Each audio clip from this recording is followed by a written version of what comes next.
début du mois de juin, l'armée russe a attaqué la ville de Kharkiv, située au nord-est de l'Ukraine. Cette ville, connue pour être la deuxième plus grande ville du pays et la capitale administrative de l'oblast de Kharkiv, a été partiellement détruite par l'artillerie russe lors de l'invasion. Au cours de ce combat, un jeune Français, Adrien D., avait été grièvement blessé sur le front.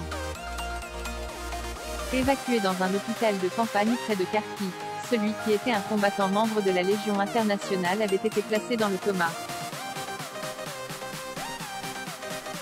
Selon les informations dévoilées par RTL le lundi 4 juillet, Adrien D. a malheureusement succombé à ses blessures le samedi 25 juin. Le jeune homme âgé de 20 ans était l'un des premiers à s'être engagé dans la guerre en Ukraine, au début du mois de mars.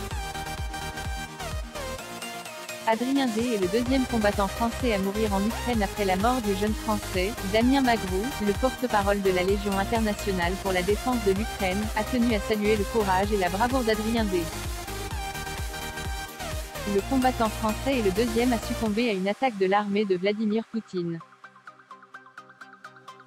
Lors de la même attaque près de Kharkiv, un autre Français avait, lui aussi, perdu la vie.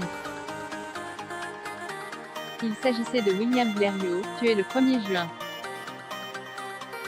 Âgé de 32 ans et originaire de Bayeux, il aurait été surpris avec son unité de 12 militaires de toute nationalité, comme l'a dévoilé sa mère au micro des Europe 1. Les obsèques de William Blériot ont eu lieu en France, le jeudi 30 juin. Actuellement, une cinquantaine de Français sont toujours en train de se battre en Ukraine pour défendre le pays de l'invasion russe.